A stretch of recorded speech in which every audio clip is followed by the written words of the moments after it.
You know, it's kind of like when we talk about Santa Claus and drinking like this big alcoholic, but not like boozy and hot, but like warming, big blanket of boozy beer.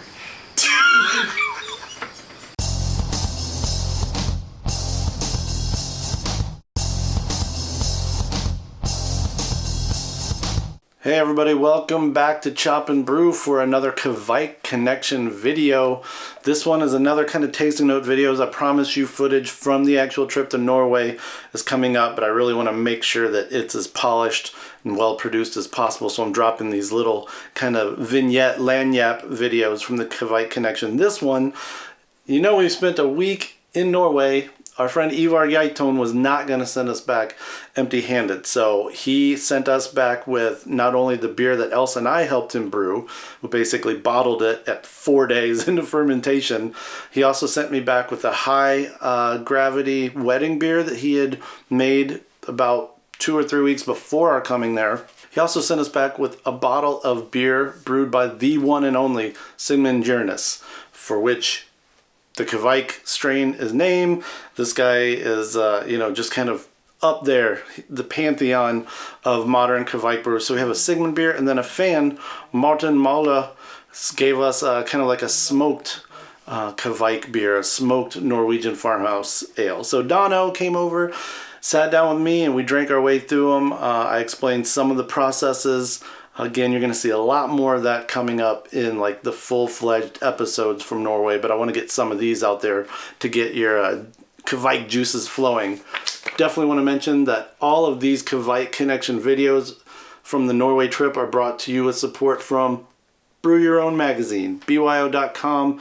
Check them out for awesome columns, style profiles, draft suggestions, recipe suggestions, weird wacky ingredient brewing technique suggestions. That's BYO, Brew Your Own Magazine.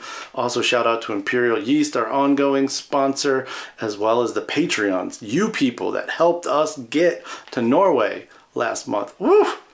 Good times. Patreon.com/chopandbrew. And now off to the front porch to drink 4 extremely unique and very special, close to my heart beers with Don. Oh, just Kveik it. I got my remote so I can start recording without standing up, because it's America and you should never have to stand up to do anything. Speaking of America, we're in America drinking Norwegian farmhouse ales. I'm here with Don. This is Chip. These are 2 beers that from Ivar Geithung. This is a beer brewed by the Sigmund Gjernes, for which this strain is named. Is awesome. He sent one to Ivar to send me home with. We were supposed to see him while we were there, but we just kind of didn't cross paths. And then this one is from a fan that lives north of Ivar, and it is kind of a smokier take on a similar brew. So these are all brewed somewhat similarly. Let's just drink them from let's start with Sigmund, the OG. Yeah. I've been led to believe that this Let's do it. Probably isn't that strong. Maybe like 6 to 8. Hebrew is a little bit more modern than Ivar. I don't know if you've seen video of Ivar yet or not, depending when this video comes out. Let's start with that. But Sigmund is keeping farmhouse brewing alive. He's got his Kveik strain. Cheers. Cheers. Thanks for sharing. You definitely get that malt. And the aroma. Yeah, so like the basics that these brews are brewed with is mashed very long, mashed very high. We're talking 160 Fahrenheit-ish for 2 or 3 hours. Oh my goodness. And when you see the video of Ivar, it's not only that temperature and that length, but how he does it. He does it in very small batches. So over time, he kind of compares it to like a reverse step infusion, because it starts hot and then he's slowly collecting it and then he adds a bunch of hot water. It's very, but then they're also boiled for maybe 3, 4, 5 hours for caramelization, for sugars, just for concentration, intense flavor. Yeah. But This one wouldn't be boiled that long, probably. Otherwise, it would be stronger. It might be. Well, you could also just not put in as much malt. You could. To the point when we talk about these, we're going to talk about how they are way bigger versions than what Ivar usually brews. This would be like 50 kilograms of grain for 150 liters of work. Oh. On something like this. But Ivar, the last couple times he's brewed, has done like 85 kilograms and then boiled down to like 130. So these are like 16 and 18 respectively. I think this might be 8. Well, this is... Talk about it. It's very... I mean, it's mostly just malty. The yeast is not overpowering. It's not in a good way or a bad way. It isn't that, oh, this yeast strain is so flavorful and unique and strong that I don't like it or it's that way. And I do like it. It's just sort of... it's almost, there's so much malt flavor and body going on. I don't know what it attenuates down to, this type of beer. I would guess 10, 20 because maybe. Everything with his yeast from Ivar always has. But yeah. Also the lack of it being spritzy and making it lighter on the tongue. It makes it a heavier, sweet coating. It is.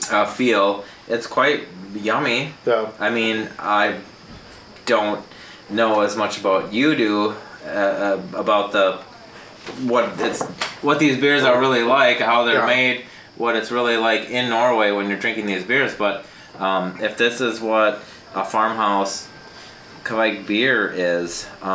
It definitely hits those caramelized coffee points that a little bit. I always get like a dark cherry pie, orange peel.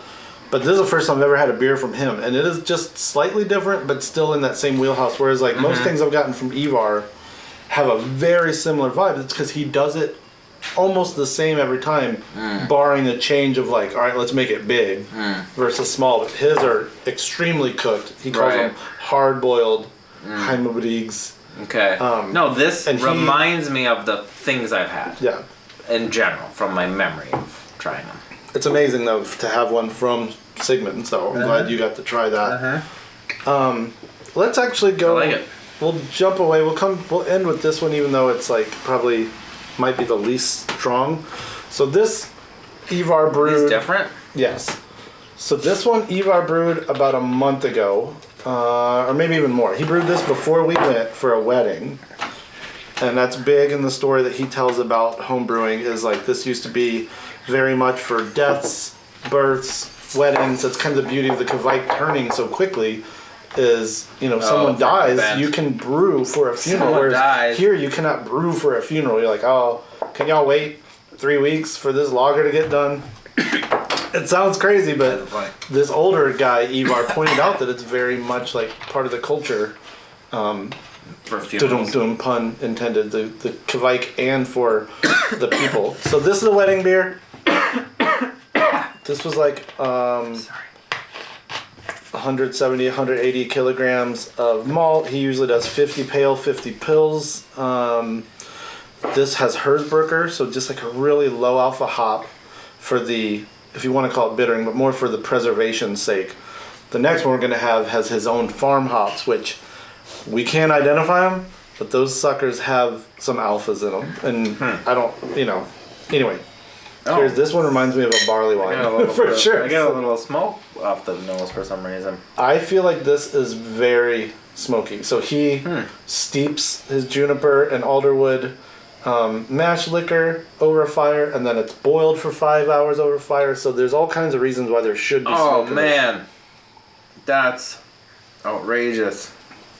Smoked barley wine. Flavor. So much flavor. And it's a I think little there's cold some too. The juniper. Yeah. There's a strength. It's obviously malty, viscous, mouthfeel. A little bit smoky. I mean, maybe this is the smoke comes out when it warms. Like sort of towards like the end of it, you're we've- like, wow, that is sort of what we've had from him. Do you think? I mean, like in line, like you're saying, he brews kind of a similar because way. I don't even think Sigmund brews on this fire. Okay. And this other guy, Runa, who we saw, definitely brews more in like a fire powered copper vessel, but it's never actually exposed to fire. Whereas like Ivar's, if you see in the video, it's just like almost a full day of just rolling smoke into this very vigorous boil. So it's just pulling it in. The next one doesn't strike me as smoky, and I think that's partly because the hops are doing a little bit more in the balance. This one's rested. It's about a month and a half old, and this thing, a month and a half old. I love this. I mean, you could. I don't know how you would do it, but you could probably sock some of this away for some time, and I could have if I brought another bottle. No, not you personally, but like one could. I think he. I wonder if they do that. Does he ever talk about that, like aging some of it and keeping it? He's got some. Yeah, he pulled out some. Like he keeps these things in these big. I don't know if they're water containers, but they're these square plastic things, kind of like you see no chill brewers use in Australia. And he had some in this closet that actually it's the only thing I didn't go in to look. And he kind of was like, "You shouldn't go in there." And I was like, "Okay," but he pulled a couple things out from it, which leads me to believe that he will sit on some of this. God, it's so many interesting things. Bottle condition it, put them in fill a few 750s. I think if he filled them out of the yield, like we did with this, like we pulled this out of the fermenter on day 4, and I didn't open it till today just to test it and make sure it hadn't turned, and it essentially naturally carbonated itself because it went in there with like that much Kveik, and it's just, I mean it's. So he could easily do 8 of those per brew and then just see what happens, but I don't know that he does. This is, the smoke is in there. It's kind of orangey too. It's like good. If you had smoked jelly, like smoked jam almost. Bacon jam? Bacon jam. That's good. Yeah, it is good. But it also isn't the type of thing that you would drink even like a pint or 2 pints. I mean, you would be... I would. Like at the end of the night, like I wouldn't do it and then be like, no, let's go ride a bike 10 miles or drive. But see, that's, I don't know. Now we're giving away a lot of the other episodes, but like alcohol has this like stigma there where it's weird that like in this farm culture of thousands of years ago or hundreds of years ago, it was very much like everybody did it. But now alcohol's pretty like not cool there to the point where they essentially have zero tolerance on the road, which is why we were there for a week and we went to like pro breweries and other people's homes and we would never sample their beer if it was the daytime because we'd have to drive home. So a lot of times we weren't enjoying this till the end of the day, and that's where having a bigger glass of this made sense. I was like, oh, sweet, yeah. Not that when they were brewed in their heyday in the farm times, I doubt that was. That's what I'm wondering about the tradition of it. Like, how much of this would you drink at the funeral? I would say also That's again. What I'm saying. I think the tradition was more like 6 to 9%. This is Ivar, I think, kind of going out of his way to make something that's going to be very unique at this festival he's going. Well, for the wedding, but this one he brewed as a collaboration to take to a Kveik Fest. One of the first couple weekends in October. So I think he wanted something that really like, this is Sullen Farm Brew times 2. Open it. I ain't done yet. So this is the first international, well, I shouldn't say that, because I brewed with Brian Condren. Ooh, I can smell that. I brewed with Brian Condren in Ireland. So that was the first Chop and Brew international collaboration. But this is the second Chop and Brew international collaboration. So me and Elsa put in some sweat equity and this was in a 16-hour brew day. Long brew day? Yeah, this was... I couldn't believe how long the brew day was. And this one punches you with a little bit more orangey. Is this the 18 one? Or no, is that this other one?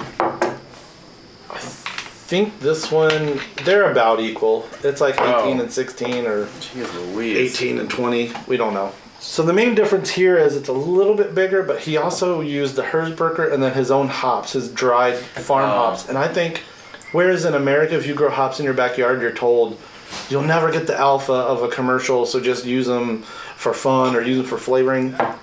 These hops are like hundreds of years old. Oh, man. And when I smelt them, and Elsa and I were like, these smell like strong, legit This has a hop bitterness that that one and that one don't have. Yeah, man, taste that. Good Lord. Yeah. It's good. It is really good. It is almost. It reminds me of that one, but it tastes fresher, which it literally would be. It's kind of the younger cousin to that beer. Yeah. I mean, it was put into that bottle. But what about the smoke and the juniper? Are you? I still get the smoke. I feel like the carbonation in this case, because it kind of naturally carbonated, right, because it was so young. I think that is lifting smoke and hop into your face, and it definitely doesn't seem as sweet as this or as sweet as that in the balance. It definitely has a little more prickliness with the carbonation. It also has a little more hop bitterness. Yeah. I mean, it tastes a little bit more familiar to it is. It's almost like Imperial Red Ale, We're right? not drinking these farmhouse beers on a daily basis, so... I hate to force them into like American categories, but this reminded me, it tasted a little kind of like a Scottish or a Scottish light barley wine, and this thing tastes kind of like an Imperial Red, almost like a barley wine, or like English barley wine, American barley wine. I hate to force it. I hate to force it into American, but I'm going anyway. to. That's what America do. No. I hope this does really well. I think this is similar. Maybe to. I mean, it's literally almost the same beer. Maybe just with more hops and a little more carbonation. So I'm gonna leave this one so we can come back to it as it warms up. This one is smaller. Business. This one's like 4 to 5. So a friend named Martin sent us this from a town or an area called Shortdal. I might not be pronouncing that correctly. And this is smoky. It's 85% just kind of regular malt. I can't remember if it's pills or pails. But then a guy in his area smokes barley, unmalted barley, over alderwood, which is a very important wood over there. So this is an 15% alderwood smoked malt. Holy moly. But it's similar thing, like mashed for I think like 3 or 4 hours high, and then boiled for 3 or 4 hours. But he must not use, I don't know, in kilograms, he might use like 45 if he's doing, I don't know exactly his setup, but he brews intentionally to have this be more like 4 or 5%. Okay. And you can smell that smoke. It smells more like an actual like campfire smoke or like smoke that would cure meat. Is the alderwood smoke in this different than whatever smoke would be in that other one we tried? Possibly, because in those beers he also burns juniper branches underneath the fire. Okay. So you're literally talking about alderwood smoke, but also like kind of a piney juniper smoke. I don't know if Martin did that. He just said alderwood smoke. Smokiest of the ones we've had. Well, in this case, you're actually mashing. You know, the smoke influence is coming through in the mash and the sparge and the wort, versus hoping that a little gets in on the surface of the boil. Because Ivar's... This is good. Yeah, this is good. I mean, this is like it also sort of drinks like a lighter beer slightly. It almost... Comparatively, for sure. Right. You can imagine this being fully carved, on tap. I mean, not, again, to have to force it into what I'm familiar with, but, like, you could drink this beer pretty easily. It's a really nice flavored beer. Strong, unique flavor, but not so strong that, like I was kind of talking about, like, I can't draw a pint or 2 pints of something like this. I can hardly imagine doing that. But this is... To me, this comes off almost like a smoked Marzen. Again, put it in a category that I can wrap my head around. Well, just because it's... Or an Oktoberfest on the lighter side, but with smoke. I mean, just I don't know what that would be. A Rauch beer? A smoked brown? Smoked blonde. Smoked blonde? What kind of blondes you know? The little darkness. Little darkness. It smokes on, it's dark. No, this one's nice. Yeah, so this... That was nice of Martin to drop that off. Well, he did. It was cool. He sent it, yeah. Wow. Like, I showed up to Ivar's the first night, and he was like... A fan sent you this because he knew you were coming, but he couldn't. I was like, man. And he sent us a dried Kveik that I've never heard of or used, that I think the TSA like knocked out of the bag on accident because it wasn't here. So he's nice enough. He's gonna hook us up with more. But it's a Vigne, I believe, and it's supposed to be specifically for raw ale instead of these hard boiled ales. So hard boiled. I mean, that's part of Ivar's theory, is that over the thousands of years these Kveiks have lived, they like being in either a boiled wort or a raw. Oh. So if you were to take like the Otterdale, and put it in a hard boiled, he's just saying like it'll work. They'd be like, but it's not what it. Yeah, it's not what it's evolved to look for out of the wort, and that to me is a whole other. You want some beer? Charlie Murphy. I can't make that decision. I can't make that decision. But I think Martin will be glad to hear that you like that, because I also like that very much. No, it's. I mean, I guess what I was saying with trying to put it into the context I'm familiar with is like I could drink a glass of this easily, and it could be something that I would have on tap. I could drink glass after glass of it. If I had, and this is Sigmund. I should have pointed that out. This is Sigmund. Oh, all right. So, Sigmund is not from the area he's from. He's from kind of more like a raw ale with a lot of smoke influence kind of area, but he had it. Oh, these are all like, this is really fun to be able to sit here and go team. Ivar said Dono has to have some. So. Oh, Ivar, come on. No, there's other people to check off this list, but they're impossible to get in one place at one time. So, well, check me off, and you know they'll be even less carbonated for those bozos? Those guys. All right, those guys. Oh, jeez. We'll go back to this one real quick and see what you think after drinking a lighter, smoky. All right. Come back to that. Woo! The mouthfeel, so different. Yeah. So coating and viscous and warming and like a warm blanket. You know, it's kind of like when we talk about Sammy Claus and drinking like this big alcoholic, but not like boozy and hot, but like warming, big blanket of boozy beer. Or some alliteration. BBOB. Right. Big blanket of boozy beer. Yeah, I mean these guys are just brewing in a different way, but their beers that are not impossible to wrap your head around, and they're teaching you a new lesson on process, honestly. And that's what'll be fun to watch all that footage, is just to see the context of all this, because I mean we're sitting here trying to talk about it like, is it a Scotch ale, is it a big red ale? It's like, no, they're like, it's not those. It's a wedding, Norwegian it's a funeral, basement, it's drinking out of a wooden beer. cup or what have you, and that's great. I mean, I can see it. Yeah, it was eye opening to go there after getting. I mean, he sent us like 2 shipments of 4 or 5 bottles of the last 2 years. Geez. And we're like, oh, we just want to make it this thing. Like, oh yeah, they're just doing this thing. And then you get there like, wow, okay. That's like all grain times 4 brewing because of the time and the like lack of, at least the way Ivar does it, any modern assistance in pumps, cooling, breeding. I mean, he's just had these 3 vessels and he would move it. I mean, we moved 160 liters of liquid at least 4 times. By hand, like 2 liters at a time. Yeah. It's crazy. That's a lot. He's like, what do you always say? He would always say, like, the most important ingredient is time. Is time. Oh. And he still asks me that in Facebook every day. I'm like, this. He's like, what's the most important ingredient? And I was like, time, Obi-Wan, Ivari, Ivar-1 Kenobi.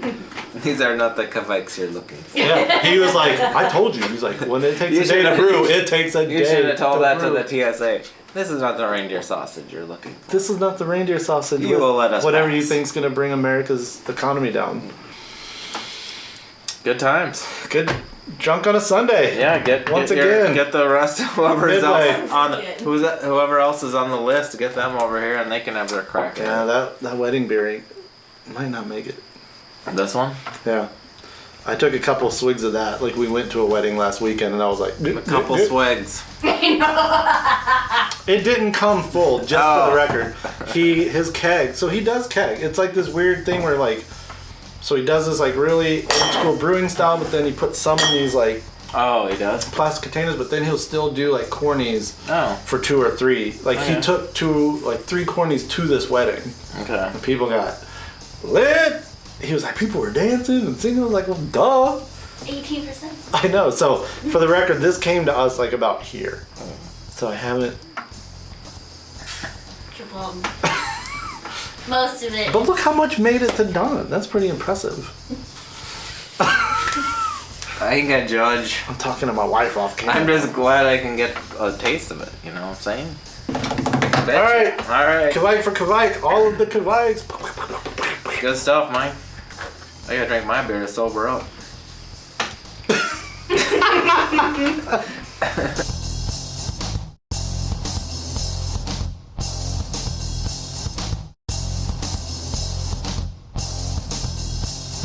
Funny You know story. what? So we picked some of We'll his. live with the mystery. He wanted me to brew here with some of his farm hops, and we picked some our last day there. Put them in a Ziploc. We get to America, and we declared them at customs. And he took all this other stuff away from us: reindeer sausage, horse sausage.